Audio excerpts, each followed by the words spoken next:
പുനലൂരിൽ spray painting സ്ഥാപന ഉടമ കുളത്തിൽ മരിച്ച നിലയിൽ കണ്ടെത്തി.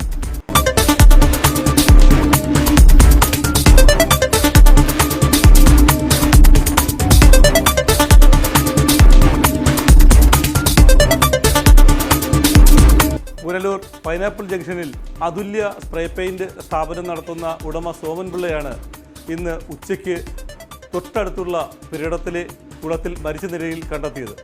ഈ സംഭവത്തെക്കുറിച്ച് അദ്ദേഹത്തിൻ്റെ സഹപ്രവർത്തകൻ്റെ വാക്കുകൾ കൂടി കേൾക്കാം. രാവിലെ 6 മണിക്ക് വന്നെന്നാണ് പറഞ്ഞത്. ഞാൻ വരുമ്പോൾ ഷെഡ് തുറന്നിട്ടുണ്ട്, മൂത്ത് തുറന്ന് മൊബൈൽ കുത്തിയിട്ടേക്കുക, ആളെ കാണുന്നില്ല. അപ്പം ഞാൻ വെച്ചിട്ട് വർഷം വണ്ടി എടുക്കാൻ പോയതെന്ന് ചെയ്യുന്നതാണ്. അങ്ങനെ കാണാവുന്നതും വേറൊരു വണ്ടിക്കാരനെ ഞാൻ വിളിച്ച് അപ്പം ചോദിച്ചപ്പോൾ പറഞ്ഞ് ഇത് വന്നിട്ടില്ലെന്ന് പറഞ്ഞു. അതും പറഞ്ഞ് നമുക്ക് തിരക്കാമെന്ന് പറഞ്ഞു. അങ്ങനെ വേറൊരു ഓട്ടോക്കാരനെ വിളിച്ച് ആ പുള്ളിക്കാരൻ വന്നപ്പോൾ ഞങ്ങൾ 3 പേരും കൂടെ ഒന്ന് നോക്കി നമ്മുടെ എല്ലാം നോക്കിയിട്ട് കണ്ടില്ല. തിരിച്ച് ഒന്നുകൂടെ നിർത്താൻ നോക്കി, സംശയം കൊണ്ട് നോക്കുമ്പോൾ കുളത്തിൽ കിടക്കുന്നുണ്ട്. ഈ കുളത്തിൽ ഇങ്ങനെ ഉണ്ടെന്നങ്ങനെ സംശയം തോന്നുന്നു. അപ്പം വേറെ 2 പേര് പറഞ്ഞതുപോലെ ബാത്റൂമിൽ വല്ലതും പോയത് നോക്കാൻ പറഞ്ഞു. അത് അന്ന് രാവിലെ വീട്ടിൽ നിന്ന് വന്നുകൊണ്ട് രാവിലെ വീട്ടിൽ വന്നിട്ട് ബാത്റൂമിൽ വന്നതാണ്.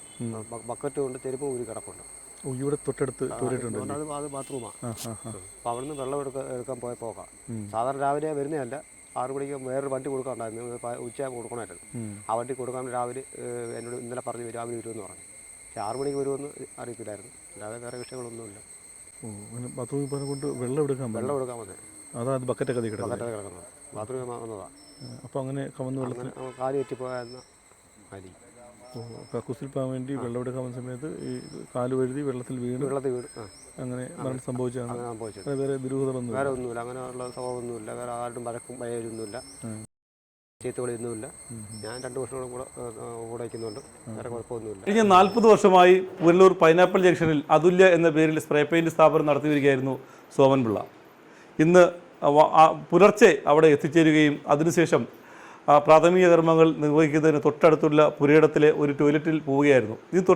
ഇവിടെ ഈ വെള്ളമൊന്നുമില്ലാത്ത സാഹചര്യത്തിൽ ആ പുരയിടത്തിൽ തന്നെയുള്ള ഒരു കുളത്തിൽ നിന്ന് വെള്ളം എടുത്തുകൊണ്ട് പോകാൻ വേണ്ടി അദ്ദേഹം ബക്കറ്റുമായി ഈ കുളക്കരയിൽ എത്തിയതാണ്. അതിനുശേഷം ഒരുപക്ഷെ കാൽ വഴുതി കുളത്തിൽ വീണ് മരണം സംഭവിക്കാനാണ് സാധ്യതകൾ കൂടുതൽ. ഇപ്പോഴും ഈ കുളത്തിൽ അദ്ദേഹം കൊണ്ടുവന്ന ബക്കറ്റും അദ്ദേഹത്തിൻ്റെ 2 ചെരുപ്പും കിടപ്പുണ്ട്.